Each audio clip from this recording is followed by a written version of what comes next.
Friends, class 8th mathematics हम पढ़ रहे हैं। तो हमने प्रीवियस लेक्चर में वन वेरिएबल लीनियर इक्वेशन के बारे में पढ़ा था। आज हम थर्ड चैप्टर स्टार्ट करेंगे, दैट इज अंडरस्टैंडिंग क्वाड्रिलेटरल्स।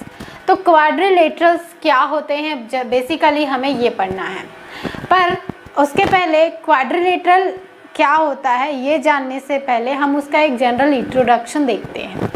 तो आप कोई भी शेप देखते होंगे, आपने इस तरह का शेप देखा होगा, ओके आपने इस तरह का शेप देखा होगा, ये सर्कल है, इस तरह से ट्रायंगल देखा होगा। तो इस तरह से बहुत सारे शेप ऐसे होते हैं, आपको दिखते हैं। कभी कभी आपको इस तरह का दिखेगा, तो इस तरह से बहुत सारे शेप होते हैं। तो जो इस तरह का शेप होता है वो क्या कहलाता है, क्लोज्ड कर्व। पर ये सभी क्लोज्ड कर्व हैं, ये भी क्लोज्ड कर्व है, ये भी क्लोज्ड है, ये भी क्लोज्ड है, ये भी क्लोज्ड है, ये भी क्लोज्ड है। पर ये दोनों आप देखेंगे कि ये क्लोज्ड नहीं है, क्योंकि यहाँ से ये इनका ये पार्ट ओपन है, मतलब ये दोनों क्लोज्ड कर्व नहीं है। अब क्लोज्ड कर्व में भी हम दो तरह के कर्व डिफाइन करते हैं, एक सिंपल क्लोज्ड कर्व होता है और दूसरा होता है पॉलीगॉन। तो पॉलीगॉन का मैं यहाँ पर डेफिनेशन लिख रही हूँ, simple closed curve made up of line segment. ऐसा क्लोज्ड कर्व जो लाइन सेगमेंट से मिलकर बना होता है उसे हम पॉलीगॉन कहते हैं, इज कॉल्ड पॉलीगॉन। ओके, अब आप कहेंगे कि मैडम हमें तो क्वाड्रिलेटरल पढ़ना है पर हम पॉलीगॉन क्यों पढ़ रहे हैं। तो क्वाड्रिलेटरल, ट्रायंगल, पेंटागन, हेक्सागन, आप कुछ भी पढ़िए, वो सभी पॉलीगॉन के अंतर्गत ही आते हैं। तो यहाँ पर पॉलीगॉन क्या है, सिंपल क्लोज्ड कर्व है जो लाइन सेगमेंट से मिलकर बना होता है। अब आपको ये ध्यान देना है कि पॉलीगॉन हम उस कर्व को कहेंगे जो लाइन सेगमेंट से ही मिलकर बना होगा। जैसे ये जो कर्व है, ये कर्व है, ये कर्व है, इन तीनों में आप देखेंगे लाइन सेगमेंट यूज नहीं हुआ है, मतलब ये पॉलीगॉन नहीं है, ये क्या है, सिंपल क्लोज कर्व। पर इस शेप को देखिए, यहाँ पर 1, 2 और 3 लाइन सेगमेंट यूज हुए हैं, मतलब ये पॉलीगॉन है। इसी तरह से इस तरह से 4 लाइन सेगमेंट से हम बनाते हैं, इसी तरह से हम 5 लाइन सेगमेंट्स यूज़ करके भी कर्व बनाते हैं। तो जब इस तरह का आप देखेंगे, ये एक लाइन सेगमेंट, ये एक लाइन सेगमेंट, ये एक लाइन सेगमेंट जब यूज़ होगा, तब इस तरह के कर्व को हम पॉलीगॉन कहते हैं। मान लीजिए एक इस तरह से है और इस टाइप को, इस साइड को हमने सर्कुलर बना दिया, तो ये पॉलीगॉन नहीं कहलाएगा, क्योंकि पॉलीगॉन में ऐसा नहीं है कि यहाँ पर 2 लाइन सेगमेंट यूज़ हुआ और यहाँ ये लाइन सेगमेंट नहीं है, मतलब ये पॉलीगॉन हो जाएगा। सारे जो यूज़ होंगे वो सभी लाइन सेगमेंट्स होने चाहिए, ठीक है। तो पॉलीगॉन की ये डेफिनेशन आप याद रखेंगे। अब इसके बाद जो एक्सरसाइज 3.1 है वो मैं आपको साथ साथ कराती हूँ। तो जो फर्स्ट क्वेश्चन है उसमें आपको यही दिया गया है कि कर्व को पहचानना है कि कौन सा कर्व क्या है, सिंपल क्लोज्ड कर्व है कि पॉलीगॉन है, तो आप उसे कर लीजिएगा। अब हम देखते हैं कि पॉलीगॉन को कितने तरह से हम डिवाइड कर सकते हैं। हमने पॉलीगॉन की डेफिनेशन तो पढ़ ली। अब मैंने आपको बताया कि पॉलीगॉन में यूज़ होते हैं लाइन सेगमेंट। अब लाइन सेगमेंट कितने यूज़ होंगे उसके बेसिस पर पॉलीगॉन को डिफाइन किया जाता है। देखिए, अगर 2 लाइन सेगमेंट यूज़ होंगे, मान लीजिए इस तरह से हमने देखा 2 लाइन सेगमेंट, तो जब 2 लाइन सेगमेंट हम यूज़ करेंगे तो इस कंडीशन पर क्लोज्ड कर्व नहीं बनेगा। मान लीजिए आपने इस तरह से एक क्लोज कर्व बनाया, पर ये लाइन सेगमेंट नहीं है क्योंकि ये सर्कुलर वे में आपको दिख रहे हैं। तो इसका मतलब कि पॉलीगॉन बनाने के लिए हमें मिनिमम कितने लाइन सेगमेंट चाहिए होते हैं, 3 लाइन सेगमेंट। तो जब भी हम टाइप्स ऑफ पॉलीगॉन देखेंगे on the basis of line segment, तो उस कंडीशन पर हम गिनती कहाँ से शुरू करेंगे, 3 से। 3 लाइन सेगमेंट जब यूज़ होते हैं तो इसे क्या कहते हैं, ट्रायंगल। आप तो ये पढ़ चुके हैं। इस तरह से 1, 2 और 3 लाइन सेगमेंट यूज़ होता है और इसे हम कहते हैं ट्राइंगल। फिर इसके बाद 4, तो जब 4 लाइन सेगमेंट यूज़ होते हैं तो इसे हम कहते हैं क्वाड्रिलेटरल। और यही हमें इस चैप्टर में पढ़ना है क्वाड्रिलेटरल के बारे में। तो क्वाड्रिलेटरल में 4 लाइन सेगमेंट यूज़ होते हैं, 1, 2, 3 एंड 4। तो ये आप बहुत ध्यान दीजिएगा। फिर उसके बाद लाइन सेगमेंट अगर 5 होंगे तो हम इसे कहते हैं पेंटागन। और इसमें लाइन सेगमेंट 5 है, 1, 2, 3, 4 एंड 5। इसी तरह से 6 लाइन सेगमेंट को हम कहते हैं हेक्सागन। अगर 6 लाइन सेगमेंट मिलकर कोई क्लोज्ड कर्व बनता है या कोई पॉलीगॉन बनता है तो वो कहलाता है हेक्सागन। और हेक्सागन में 1, 2, 3, 4, 5 एंड 6, इस तरह से 6 लाइन सेगमेंट्स यहाँ पर यूज़ होते हैं। इसी तरह से आप आगे भी कर सकते हैं। 7 जब लाइन सेगमेंट यूज़ होते हैं तब इसे कहते हैं हेप्टागन। फिर इसके बाद अगर 8 लाइन सेगमेंट यूज़ होते हैं तो इसे कहते हैं ऑक्टागन। 9 लाइन सेगमेंट्स अगर किसी फिगर में या किसी पॉलीगॉन में यूज़ होते हैं तो उस पॉलीगॉन को नोनागन कहते हैं। और अगर किसी पॉलीगॉन में 10 लाइन सेगमेंट्स यूज़ होते हैं तो उसे डेकागन कहते हैं। यहाँ पर मैं एक फिगर अटैच कर रही हूँ वीडियो के साथ, जिसमें आपको on the basis of line segment used आपको पॉलीगॉन के नाम और उनके फिगर दिए हुए हैं, तो उसको देखिए। इसके बाद हम देखेंगे on the basis of its shape के बेसिस पर पॉलीगॉन को हम किस तरह से बांट सकते हैं। तो पहले आप इसके टाइप देखिए।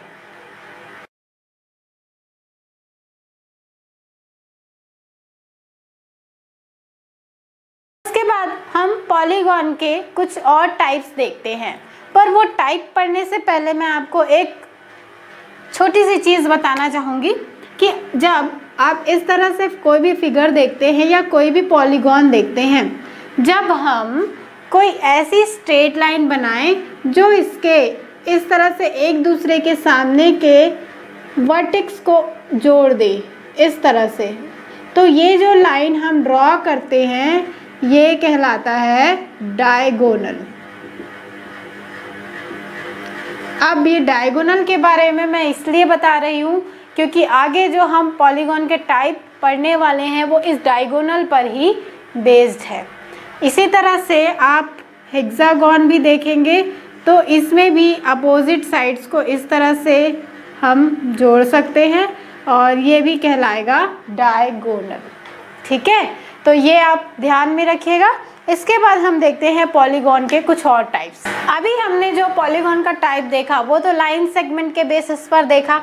अब हम कुछ और टाइप्स देखते हैं, टाइप्स ऑफ पॉलीगॉन।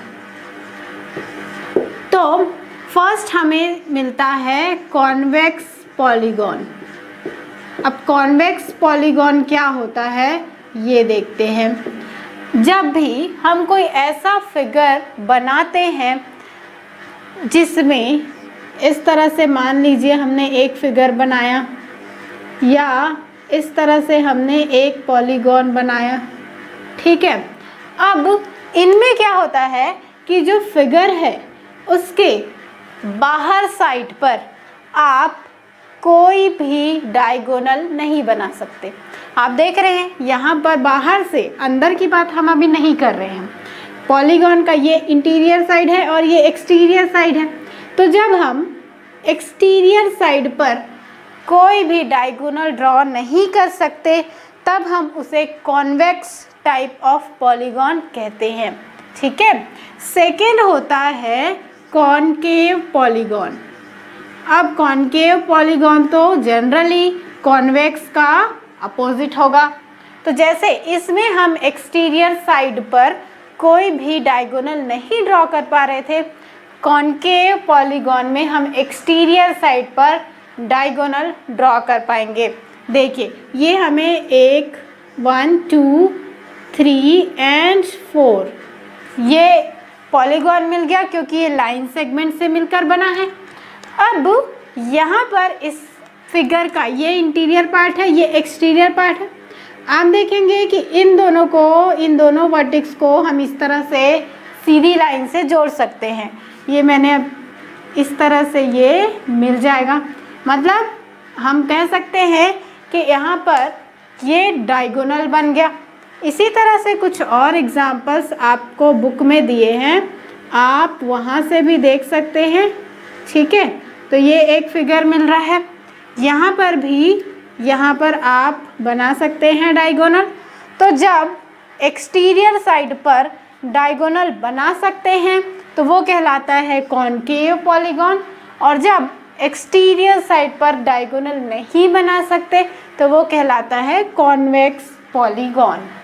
ओके, शब्दों में ये भी समझ सकते हैं कि जो कॉनकेव पॉलीगॉन होता है उसका एक एंगल जो है ये एंगल 90 डिग्री से ग्रेटर होता है, सॉरी 180 डिग्री से ग्रेटर होता है। ये जो एंगल है ये 180 हो गया, ये 180 हो गया। तो 180 से ग्रेटर एंगल जब हमें मिलता है, कोई भी वन एंगल, किसी भी पॉलीगॉन का कोई वन एंगल जब 180 डिग्री से ग्रेटर मिलता है तो वो polygon concave type of polygon होता है। और जब यहाँ पर कोई भी एंगल 180 डिग्री से स्मॉलर नहीं, 180 डिग्री से ग्रेटर नहीं होता, या हम कहें 180 डिग्री से स्मॉलर होता है कॉन्वेक्स में, और इसमें 180 डिग्री से ग्रेटर एंगल हमें मिलता है। ठीक है, तो ये दो परिभाषाएं या दो डेफिनेशंस आप याद रख सकते हैं। फर्स्ट डेफिनेशन कि कॉनकेव पॉलीगॉन में हम एक्सटीरियर साइड पर डायगोनल ड्रॉ कर सकते हैं। सेकेंड डेफिनेशन कि कॉनकेव पॉलीगॉन में कोई भी वन एंगल 180 डिग्री से ग्रेटर देन होता है। तो ये टू डेफिनेशंस आप याद रखेंगे। तो ये टू टाइप ऑफ पॉलीगॉन हो गया। थर्ड हम देखते हैं रेगुलर पॉलीगॉन।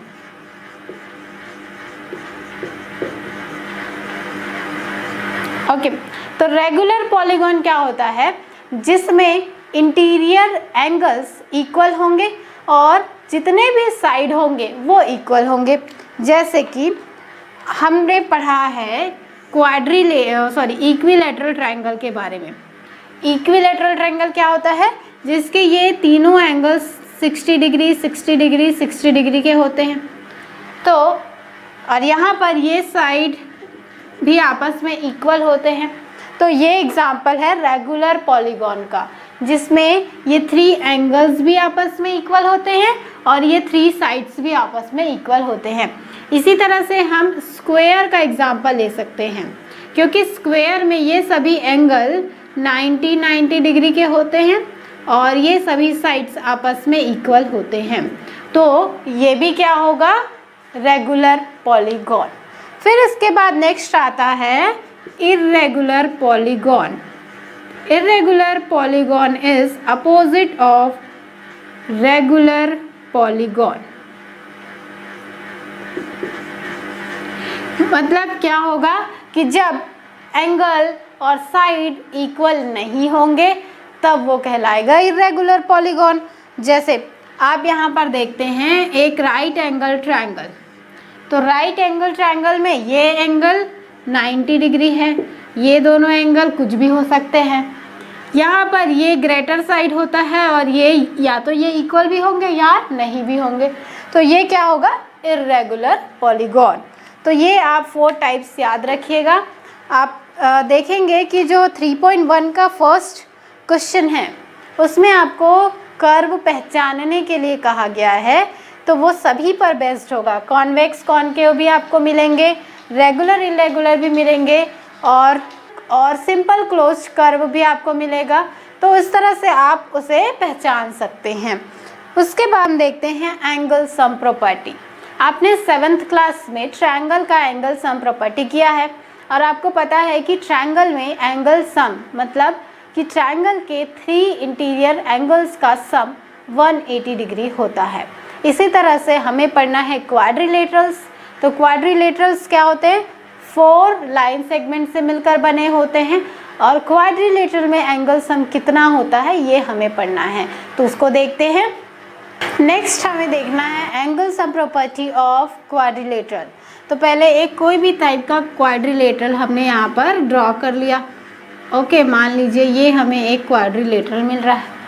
अब हमें इसके ये 1, 2, 3 एंड 4 इन 4 एंगल के सम कितना हमें मिलेगा ये हमें बताना है। तो ये फाइंड करने के लिए हम क्या करते हैं, एक डायगोनल यहाँ पर इस तरह से ड्रॉ कर देते हैं।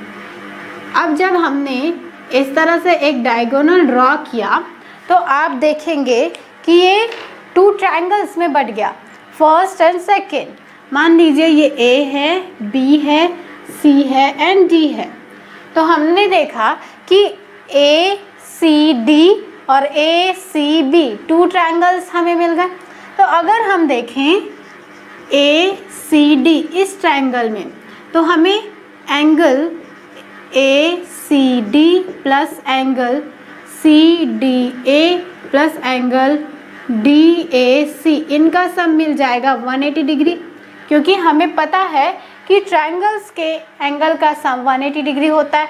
इसी तरह से जो सेकेंड ट्रायंगल है ACB, उसमें भी हमें angle ACB plus angle CBA plus angle BAC ये भी मिल जाएगा 180 डिग्री।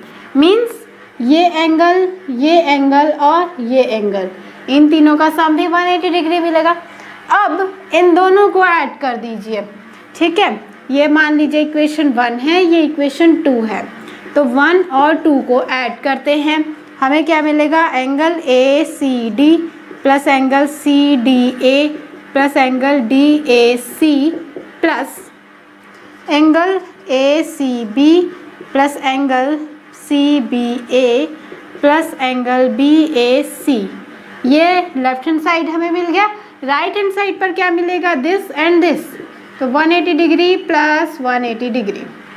ओके ना, अब यहाँ पर आप ध्यान से देखेंगे, सबसे फर्स्ट क्या है, ACD दिस।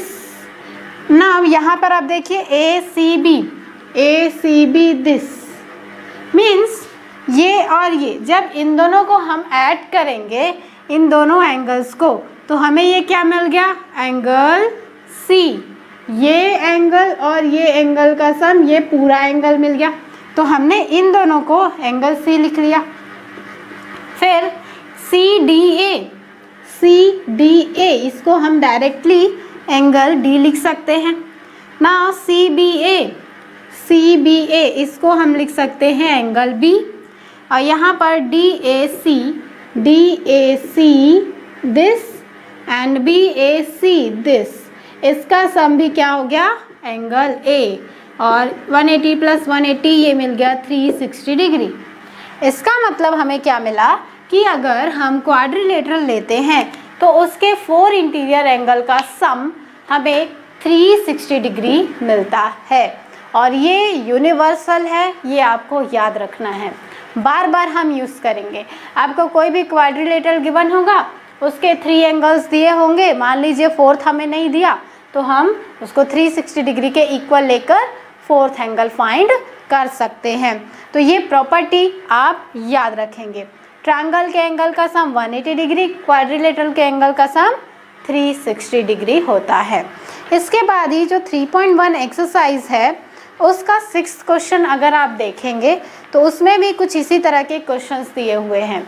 हमें कुछ फिगर दिया हुआ है और उन फिगर में इसी तरह के क्वेश्चन हैं। क्वाड्रिलेटरल के 3 एंगल्स दिए हुए हैं और वो हमें फाइंड करना है, कभी 2 एंगल्स दिए हुए हैं और 4 फाइंड करना है।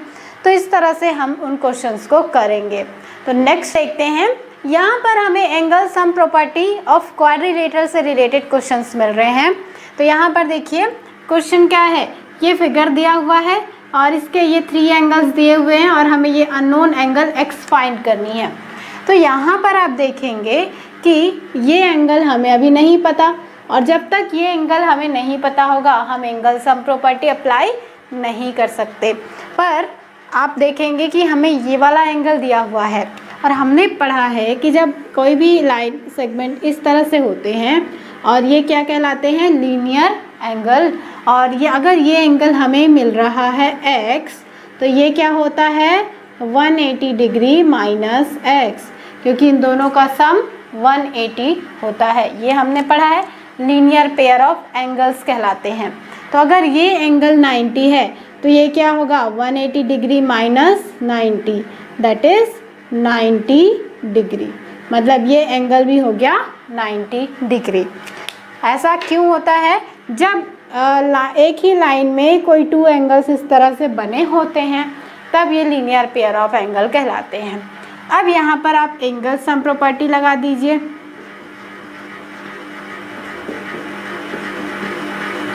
तो first angle 70, second is 60, third is 90 और फोर्थ है x, और क्वाड्रिलेटरल है, मतलब इन सब का सम मिल जाएगा 360 डिग्री।